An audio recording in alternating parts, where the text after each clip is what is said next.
ಅನ್ನದಾತನ ಹೊಲಕ್ಕೆ ಮಲಮೂತ್ರದ ನೀರು ಬಿಟ್ಟ ಕಾಲೇಜು. ಕೊಟ್ಟೂರಿನಲ್ಲಿಂದು ಕಾಲೇಜು ಪ್ರಾಂಶುಪಾಲನ ಅಹಂಕಾರದ ಪರಮಾವಧಿ. ಅಧಿಕಾರಿಗಳ ಎದುರೇ ದರ್ಬಾರ್ ಚೇರ್ ಮೇಲೆ ಕಾಲಲ್ಲಾಡಿಸಿದ ವೀರಭದ್ರಪ್ಪ. ತಪ್ಪು ಒಪ್ಪಿಕೊಳ್ಳದ ಪ್ರಾಂಶುಪಾಲನ ವಿರುದ್ಧ ರೈತರ ಉಗ್ರ ಹೋರಾಟದ ಎಚ್ಚರಿಕೆ. ಅನ್ನ ಕೊಡುವ ರೈತನ ಹೊಲಕ್ಕೆ ಮಲಮೂತ್ರದ ನೀರು, ಇಂಥದೊಂದು ಅಮಾನವೀಯ ಅಸಹ್ಯಕರ ಕೃತ್ಯ ವಿಜಯನಗರ ಜಿಲ್ಲೆಯ ಕೊಟ್ಟೂರಿನಲ್ಲಿ ಬೆಳಕಿಗೆ ಬಂದಿದೆ. ಕೊಟ್ಟೂರು ಪಟ್ಟಣದ ಕಾಲೇಜಿನಿಂದ ಹರಿದು ಬರ್ತಾ ಇರುವ ಕೊಳಚೆ ಮಲಮೂತ್ರದ ಕಲುಷಿತ ನೀರು ನೂರಾರು ಎಕರೆ ರೈತರ ಜಮೀನು ಪಾಲಾಗ್ತಾ ಇದೆ. ಇದನ್ನ ಕೇಳಲು ಹೋದ ಅನ್ನದಾತರ ಮುಂದೆ ಕಾಲೇಜಿನ ಪ್ರಾಂಶುಪಾಲ ವೀರಭದ್ರಪ್ಪ ಅಲಿಯಾಸ್ ಬದ್ರಿ ಎಂಬಾತ ತೋರಿರುವ ಗರ್ವದ ನಡವಳಿಕೆ ಈಗ ರೈತರ ಆಕ್ರೋಶದ ಜ್ವಾಲೆಯನ್ನ ಮತ್ತಷ್ಟು ಹೆಚ್ಚಿಸಿದೆ. ಅಧಿಕಾರಿಗಳ ಸಮ್ಮುಖದಲ್ಲೇ ದರ್ಬಾರ್ ಚೇರ್ ಮೇಲೆ ಕಾಲು ಅಲ್ಲಾಡಿಸ್ತಾ ತಪ್ಪು ಒಪ್ಪಿಕೊಳ್ಳದ ಈತನ ಅಹಂಕಾರಕ್ಕೆ ರೈತರು ಸರಿಯಾಗಿಯೇ ತರಾಟೆಗೆ ತೆಗೆದುಕೊಂಡಿದ್ದಾರೆ. ಕಾಲೇಜಿಗೆ ಮುತ್ತಿಗೆ ಹಾಕಿ ಉಗ್ರ ಹೋರಾಟದ ಎಚ್ಚರಿಕೆ ಕೂಡ ನೀಡಿದ್ದಾರೆ. ಅದು ನೀರಲ್ಲಿ ಬೆತ್ತು ಬೈಲಿಗೆ ಹೋಗುತ್ತೆ, ಅದು ನಾವು ತಿಂತೀವಿ. ನಿಮ್ಮ ಮಕ್ಕಳು ಹೇಗೆ ತಿನ್ನಿಸ್ತೀಯ ನೀನು ನಮಗೆ ಅರ್ಥ ಮಾಡ್ಕ್ಯಾ? ನೀ ತಿಂತೀಯ ತಂದು ಹಿಡಿದ್ರೆ ಕಾಲೇಜಿನವರು ಮತ್ತೆ ಇಲ್ಲ ಅಧಿಕಾರಿಗಳು ಇನ್ನು ತಪ್ಪನ್ನು ಮಾಡಿರೋದು ಮೇನು ಅವ್ರು ಆನ್ಸರ್ ಮಾಡ್ಬೇಕು. ಬರೀ ನಿಮ್ಮ ಅಳೆಲ್ಲ ತೋರಿಸಿರೋದಾಗೈತಿ. ತಪ್ಪು ಮಾಡಿರೋದು ಸಂಬಂಧಪಟ್ಟ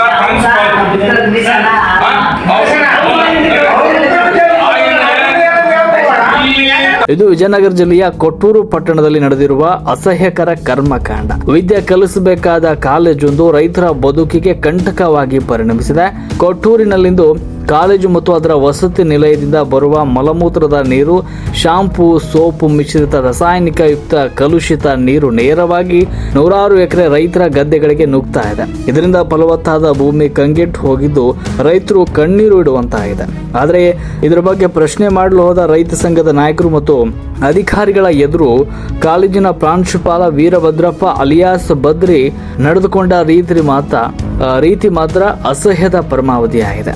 ಅಧಿಕಾರಿಗಳು ಸ್ಥಳದಲ್ಲಿದ್ದರೂ ಕೂಡ ಯಾವುದೇ ಭಯ ಇಲ್ಲದೆ ತಪ್ಪು ಒಪ್ಪಿಕೊಡದೆ ಗರ್ವದಿಂದ ವರ್ತಿಸಿದ ಪ್ರಾಂಶುಪಾಲನ ವಿರುದ್ಧ ಕರ್ನಾಟಕ ರಾಜ್ಯ ರೈತ ಸಂಘದ ಕಾನೂನು ಸಲಹೆಗಾರರಾದ HM ಪಂಡಿತಾರಾಧ್ಯ ಹಾಗೂ ರೈತ ಮುಖಂಡರು ತೀವ್ರ ಆಕ್ರೋಶ ವ್ಯಕ್ತಪಡಿಸಿದ್ರು. ನಮ್ಮ ಫಲವತ್ತಾದ ಗದ್ದೆಗಳು ನಾಶವಾಗ್ತಾ ಇವೆ, ಇದಕ್ಕೆ ತಕ್ಷಣವೇ ಸೂಕ್ತ ಪರಿಹಾರವನ್ನು ನೀಡಬೇಕು. ಇಲ್ಲದಿದ್ದರೆ ಮುಂದಿನ ದಿನಗಳಲ್ಲಿ ಇದು ಕಾಲೇಜಿನ ವಿರುದ್ಧ ಉಗ್ರವಾದ ಹೋರಾಟ ಮಾಡಬೇಕಾಗುತ್ತದೆ ಅಂತ ರೈತ ಸಂಘಟನೆ ಎಚ್ಚರಿಕೆ ಕೂಡ ನೀಡಿದೆ. ಸ್ಥಳದಲ್ಲಿ ಪರಿಸ್ಥಿತಿ ಕೈ ಮೀರ್ತಾ ಇದ್ದಂತೆ PSI ಗೀತಾಂಜಲಿ ಶಿಂದೆ, ಪರಿಸರ ಮಾಲಿನ್ಯ ನಿಯಂತ್ರಣ ಅಧಿಕಾರಿ ಪೂಜಾರ್ ಮಂಜುನಾಥ್ ಹಾಗೂ ಸಣ್ಣ ನೀರಾವರಿ ಇಲಾಖೆ ಅಧಿಕಾರಿ ಕೋಟೆಪ್ಪ ಅವರು ಭೇಟಿ ನೀಡಿ ಪರಿಶೀಲನೆ ಮಾಡಿದ್ರು. ಸಂದರ್ಭದಲ್ಲಿ ಕರ್ನಾಟಕ ರಾಜ್ಯ ರೈತ ಸಂಘದ ಹುಚ್ಚನಹಳ್ಳಿ ಮಂಜುನಾಥ್ ಬಣ, ರಾಜ್ಯ ಪ್ರಧಾನ ಕಾರ್ಯದರ್ಶಿ ದೇವರಮನೆ ಮಲ್ಲೇಶ್, ವಿಜಯನಗರ ಜಿಲ್ಲಾಧ್ಯಕ್ಷ ಬಣಗಾರ್ ಬಸವರಾಜ್, ತಾಲೂಕು ಅಧ್ಯಕ್ಷ ರಮೇಶ್, ಹೊಸಪೇಟೆ ತಾಲೂಕು ಅಧ್ಯಕ್ಷ ಕೋಟಪ್ಪ ಸೇರಿದಂತೆ ನೂರಾರು ರೈತರು ಭಾಗವಹಿಸಿದ್ರು. ತಮಗೆ ನ್ಯಾಯ ಸಿಗಬೇಕು ಅಂತ ಪಟ್ಟು ಕೂಡ ಹೇಳಿದರು. ವಿದ್ಯೆಯ ದೇಗುಲದಲ್ಲೇ ಇಂತಹ ಮಲಮೂತ್ರದ ಕರ್ಮಕಾಂಡ ನಡೀತಾ ಇರುವುದಕ್ಕೆ ಸಾರ್ವಜನಿಕ ವಲಯದಲ್ಲೂ ಕೂಡ ತೀವ್ರ ಆಕ್ರೋಶ ವ್ಯಕ್ತವಾಗಿದೆ. ವರದಿ ಪ್ರದೀಪ್, ರಾಷ್ಟ್ರಕ್ರಾಂತಿ ನ್ಯೂಸ್, ಕೊಟ್ಟೂರು. ಕೊಟ್ಟೂರಿಗೆ 510 ಎಕರೆ ನೀರು ನಿಲ್ಲುವ ಒಡಲುಳ್ಳ ಕೆರೆ. ಇದರಿಂದ 1800 ಎಕರೆ ಗದ್ದೆ ಪ್ರದೇಶಕ್ಕೆ ನೀರು ನಿಲ್ಲಿಸ್ತಕ್ಕಂಥ ದೊಡ್ಡ ಮಹಾಕಾಯಿ ನಮ್ಮ ಕೆರೆ. ಇದಕ್ಕೆ ಉಚ್ಚಿ ಒಯ್ಯತಕ್ಕಂಥದ್ದು, ಪ್ರಕೃತಿ ಮಾಡ್ತಕ್ಕಂಥದ್ದು ಇತ್ತೀಚೆಗೆ ನೀವು ಶುರು ಮಾಡಿದ್ರಿ. ನಾನು ಹೇಳಿದೆ, ಇಲ್ಲಿ ಇರ್ತಕ್ಕಂಥ ಕಾಲೇಜು ನಾನೇ ನಿಮಗೆ ಬೈಲಾಸ್ ಸಜೆಷನ್ ಕೊಟ್ಟಿನಿ, ರಿಜಿಸ್ಟ್ರೇಷನ್ ಆಗುವಾಗ ಎಚ್ಚರಿಕೆ ಇರಲಿ. ಇದು ನಮ್ಮ ಗದ್ದೆ ಇಲ್ಲಿ 4 ಎಕರೆ ಇದೆ, ಇದು 3 ಎಕರೆ ಇದೆ, ಆ ಕಡೆ 3 ಎಕರೆ ಚಿಲ್ಲರೆ. ಇವತ್ತು ದಯವಿಟ್ಟು ಬಂದು ನೋಡ್ಬೇಕು, ನೀವು ಗದ್ದೆಗಳು ನೋಡ್ಬೇಕು. ಅಲ್ಲಿ ಈ ಕಾಲುವೆ ನೋಡಿದ್ರೆ ಬೆಳೆದು ನಿಂತಿದೆ, ಅದ್ರಲ್ಲಿ ಏನು ಬೆಳೆಯಕ್ಕಾಗಲ್ಲ, ಕಾಲಿಡಕ್ಕಾಗಲ್ಲ. 60 ಲಕ್ಷ ರೂಪಾಯಿ ಒಂದು ಎಕರೆ ಇದೆ ಈ ಕಡೆ ಮಿನಿಮಮ್. ಏನಾಯಿತು ನನ್ನ ಗತಿ? ನಾನು ರೈತರ ಮಗ, ನಾನು ನಿಂಬೆಹಣ್ಣು ಮಾಡಿ ವಕೀಲಾಗಿನಿ, ನಿಮಗೆ ತಲೆ ಬೋಳ್ಸ್ ವಕೀಲಾಗಿನಿ. ನಾನು ಅರ್ಥ ಮಾಡ್ತೇನೆ. ನಾನು ಶಿಸ್ತಿಂದ ಹೇಳ್ತೀನಿ ಅಂತ ನೀವು ತಪ್ಪು ತಿಳ್ಕೊಬೇಡ. ನೀವು ಅಡ್ವೈಸ್ ಮಾಡ್ತಾ ಇದ್ದೀರಿ. ದಯವಿಟ್ಟು ನೀವು ಇಲ್ಲಿ ಬರ್ತಕ್ಕಂಥದ್ದು ರಾಜಕಾಲುವೆ, ಇದು ಕೆಳಗೆ ಹೋಗ್ತಕ್ಕಂಥ ಸುಮಾರು 500 ಎಕರೆಗೆ ನೀರಾವರಿ ಆಗ್ತಿದ್ದು. ಇದು ಕಾಲೇಜ್ ನಿಮ್ಗೆ ಕಾಲೇಜ್ ಇದೆ, ಅದು ರಾಜ್ಯ ಕಾಲುವೆ ಅದು. ಅದರಿಂದ ಸುಮಾರು 300 ಎಕರೆ ನಮಗೆ ಬೆಳೆ ನೀರು ಬರುತ್ತೆ. ನೀವು ಕಟ್ಸ್ರಿ, ಏನು ಬೆಳೆಸ್ರಿ, ರ್ಯಾಂಕ್ ಕಟ್ಸ್ರಿ, 100 ವರ್ಷ ರ್ಯಾಂಕ್ ಬರಲಿ, ನನಗೆ ಅದು ಸಂಬಂಧ ಇಲ್ಲ. ಅದರಿಂದ ಯಾವ ಊರಿಗೇನು ಪ್ರಯೋಜನ ಆಗೋದಿಲ್ಲ. ಶಿಕ್ಷಣ ಕ್ಷೇತ್ರದಲ್ಲಿ ಸಾಧನೆ ಮಾಡಿ, ಆದರೆ ಅದನ್ನೇ ನಿರ್ಮೂಲವಾಗಿ ಜನರು ಇರುಬಿಡಬೇಕು ಅಂತ ನಿಮ್ಮನ್ನ ನಾನು ಒತ್ತಾಯ ಮಾಡ್ತೀನಿ. ಯಾಕಂದರೆ ನನ್ನ ನೀವು ಬಂದು ನೋಡಿ, ನೀವು ಕೂತ್ಕೊಂಡು ಮಾತಾಡಿದ್ರೆ ಆಗೋದಿಲ್ಲ. ಯಾರಾದರೂ ಅಲ್ಲಿ ಬಂದು ನೋಡಿ, ನನ್ನ ಗಂಟೆ 3 ಎಕರೆ ಏನಿದೆ ಎಲ್ಲ ನಿಂತು ನೀರು ಏನೇನು ನೀವು ಮನುಷ್ಯನ ಸಗಡೆ ಎಲ್ಲ ನಿಂತ್ಕೊಂಡು ರೀಸರ್ಚ್ ಮಾಡಿದ್ದೀವಿ, ಸ್ನಾನ ಮಾಡಿ, ಸೋಪು ಇಲ್ಲ ಡಿಟರ್ಜೆಂಟ್ಸು, ಆಲ್ಕಲಿ ಎಲ್ಲ ನಿಂತ್ಕೊಂಡು ನನ್ನ ಮನೆ ಆಪು ಬೆಳೆದಿದೆ. ಇಷ್ಟು ಮಾತ್ರ 3 ಎಕರೆ ಯಾರು ಕೊಡ್ತೀರಿ? ಇಲಾಖೆ ಕೊಡ್ತೀರಾ? ಪೊಲೀಸರು ಕೊಡ್ತೀರಾ? ಈತ ಜವಾಬ್ದಾರಿ ಕೊಡಲಿಕ್ಕೆ. ಹಾಗಾಗಿ ನಾನು ಏನೇನು ದಾಖಲೆ ಬೇಕು ನನಗೆ ಗೊತ್ತಿದೆ. ಕಾನೂನು ಏನೇನು ಉಲ್ಲಂಘನೆ ಮಾಡಿದ್ದೀರಿ, ಮಾಡ್ತಾ ಇದ್ದೀರಿ ಗೊತ್ತೈತೆ ನನಗೆ. ಎಲ್ಲ ದಾಖಲೆಗಳನ್ನ ಕಲೆಕ್ಟ್ ಮಾಡ್ತಾ ಇದ್ದೀನಿ ನಾನು. ಎಷ್ಟು ಸುಲಭವಾಗಿ ನಾನು ನಿಮಿಷ ನಿಂತ್ಕೊಂಡು ನೋಡಿದ್ವಿ ಅಲ್ಲಿ. ನಾವೇ ಆಗೋದು ಮಕ್ಕಳ ಗತಿ ಹೆಂಗಲ್ಲೇ ಸ್ಮೆಲ್ಗೆ, ಆ ವಾಸನೆಗೆ ಹೋಗೋದು ಹೆಂಗ, ಬರೋದು ಹೆಂಗ. ಈಗ ನೀವು ಡೈಲಿ ಒಳಗೆ ಹೋಗೋದು, ಒಳಗೆ ಬರೋರು ನೀವು. ಸರ್ ತಡಿ ಒಂದು ನಿಮಿಷ ಸರ್, ನೀವು ಒಳಗೆ ಬರೋರು, ಒಳಗೆ ಹೋಗೋರು. ಮಕ್ಕಳು ಇಲ್ಲಿ ವಾಸ ಮಾಡೋರು ಹೆಂಗ್ ಜೀವನ ಮಾಡ್ಬೇಕು? ಊಟ ಮಾಡೋದಾದ್ರೆ ಹೆಂಗ, ಇನ್ನೊಂದಾದ್ರೆ ಹೆಂಗ? ನಿಮ್ದು ಶಾಲೆ ಹೆಸರೈತಿ.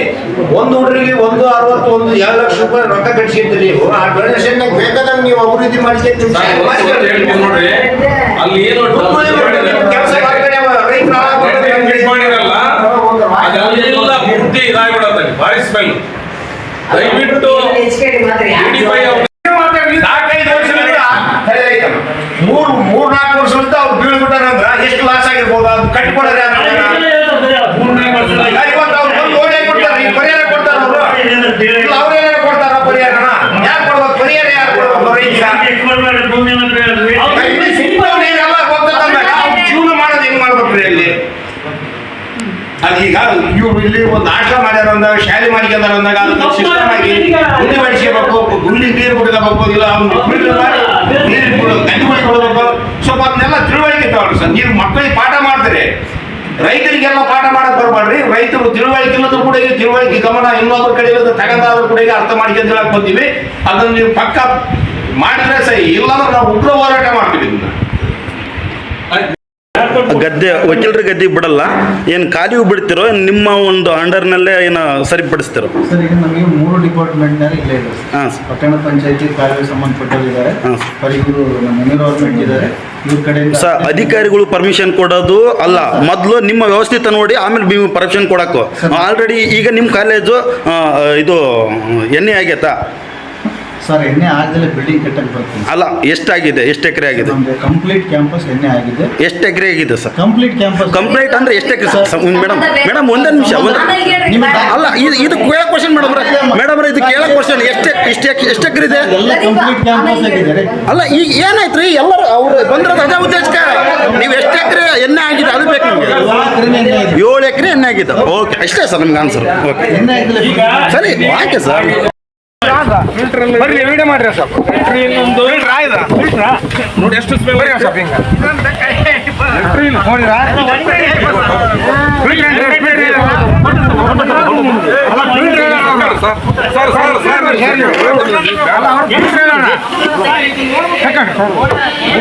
ಹಿಂದೂ ಕಾಲೇಜ್ ಆಡಳಿತ ವೀರಭದ್ರಪ್ಪರ್ ಏನಂತಾರಂದ್ರೆ, ನಾವು ಒಳಗೆ ಗುಂಡಿ ಮಾಡಿದೀವಿ, ಅವು ಎಲ್ಲ ನಾವು ಫಿಲ್ಟರ್ ಮಾಡಿ ಬಿಡ್ತಾ ಇದೀವಿ ಅಂತ ಹೇಳ್ತಾರ.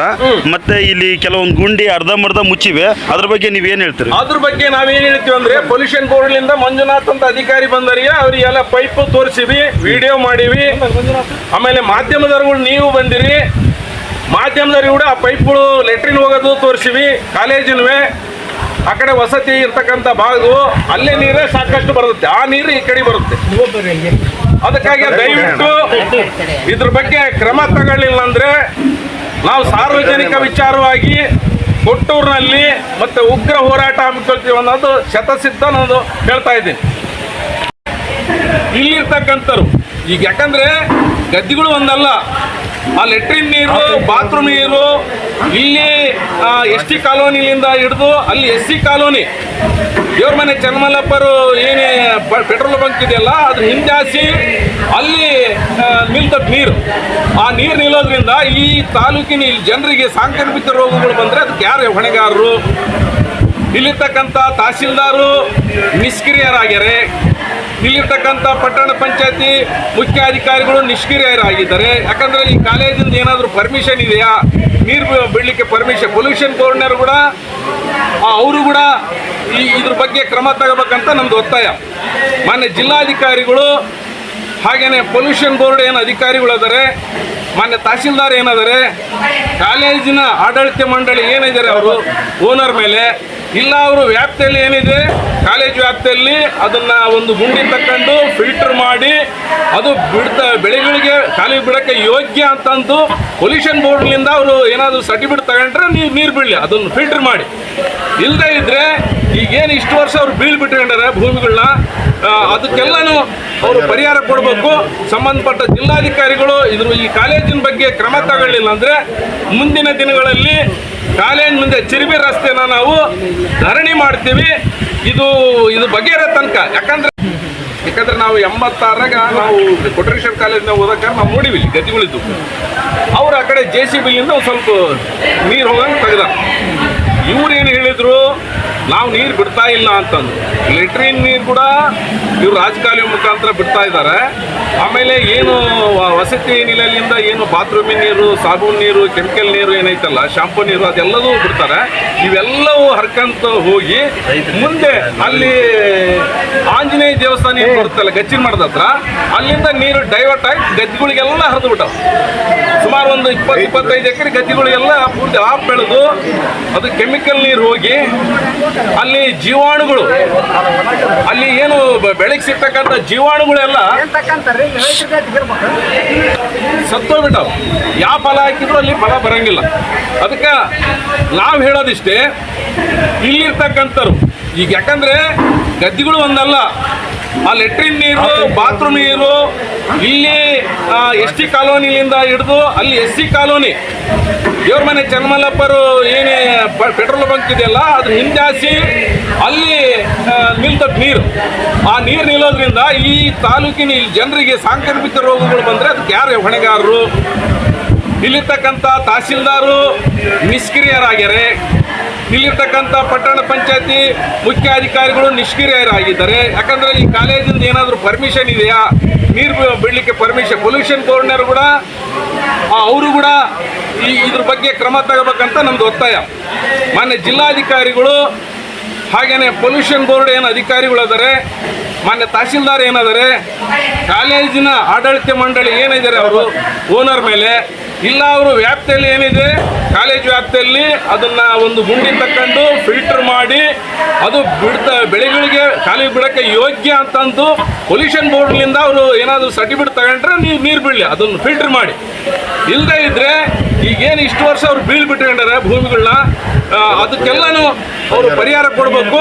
ಸಂಬಂಧಪಟ್ಟ ಜಿಲ್ಲಾಧಿಕಾರಿಗಳು ಈ ಕಾಲೇಜಿನ ಬಗ್ಗೆ ಕ್ರಮ ತಗೊಳ್ಳಿಲ್ಲ ಅಂದರೆ ಮುಂದಿನ ದಿನಗಳಲ್ಲಿ ಕಾಲೇಜ್ ಮುಂದೆ ಚಿರಿಬಿ ರಸ್ತೆನ ನಾವು ಧರಣಿ ಮಾಡ್ತೀವಿ. ಇದು ಬಗೆಹರ ತನಕ. ಯಾಕಂದ್ರೆ ಈಗ ಹೇಳ್ಬೇಕು